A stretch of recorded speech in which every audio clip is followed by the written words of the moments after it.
এখন এসছি রাজশাহী টি বাদে, যেদিকে দেখি সেদিকে মনে হচ্ছে সোনালি সোনালি। এখন আছি রাজশাহী টি বাদ, এতটা সুন্দর, এটার স্ট্রাকচার হচ্ছে টি এর মতো সুন্দর, আপনারা তো দেখতেই পাচ্ছেন। ক্যামেরা লেন্সে আজকে আবারও একটি অসাধারণ ব্লগ নিয়ে চলে এসেছি। একজন ভারতীয় মেয়ের চোখে বাংলাদেশের সৌন্দর্য কিভাবে ব্যাখ্যা পাচ্ছে সেটা জানার জন্য অবশ্যই শেষ পর্যন্ত থাকতে হবে। তাহলে দেখা যাক আজকে আমি কি কি করছি।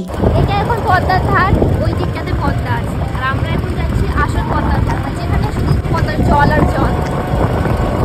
রাস্তাটা খুবই সুন্দর, কত সুন্দর গাছপালা, এত নিরিবিলি। এটা হচ্ছে জেলা প্রশাসকের বাসভবন। বিকেল বেলায় রাজশাহী শহরের রাস্তায় একটা অনুভূতি কাজ করে। এই শহরটা নিজে যেমনটা শান্ত, তেমনি মানুষকেও শান্তি প্রদান করে।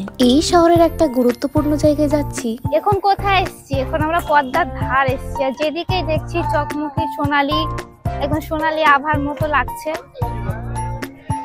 যেদিকে দেখি সেদিকে মনে হচ্ছে সোনালি সোনালি। আমি এখন এসছি রাজশাহী টি বাদে, পেছন দিকে যেটা আছে সেটা রাজশাহী টি বাদ। দেখা যাক কেমন সেই রাজশাহী টি বাদ আর পদ্মার ধার।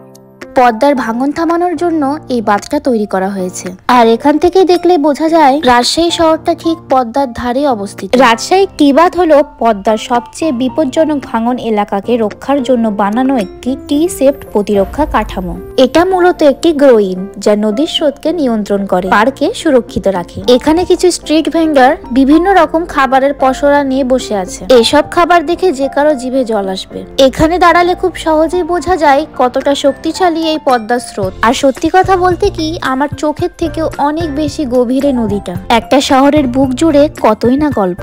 এখন আছি রাজশাহী টি বাদ। এটা টি বাদ বলা হয় কারণ এটার স্ট্রাকচার হচ্ছে টি এর মতো। কারণ এই দিক থেকে সামনেটা আছে, তারপর আবার এইদিকে বা দিকে ঘুরে যেতে হবে।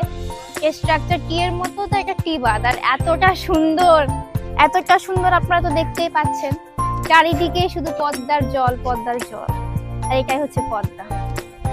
এই টি বাঁধ না থাকলে আজকের রাজশাহী শহরটা হয়তো অন্যরকম হতো।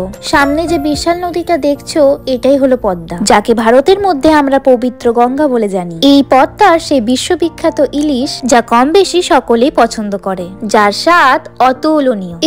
এখন যদি নৌকায় বসে পদ্মা নদী দেখতে দেখতে একটা ইলিশ মাছ ভাজা পেতাম, তাহলে ব্যাপারটা মন্দ হতো না। এগুলোই তো বাংলাদেশের আসল অলংকার। বেলা শেষে সূর্য যখন লাল হয়ে নদীর বুকে শুয়ে পড়ে, পদ্মা নদীর মাঝি তখন বাঁশির সুর তোলে। গোধূলি লগ্নে অস্ত যাওয়া রক্তিম সূর্য এবং সবুজে ভরা গ্রাম বাংলার ধান ক্ষেত, এই দুয়ের সংমিশ্রণ ফুটে উঠেছে বাংলাদেশের জাতীয় পতাকায়। আজকে এখানেই সমাপ্তি। ভালো লাগলে লাইক, সাবস্ক্রাইব এবং অবশ্যই শেয়ার করবে। বাই।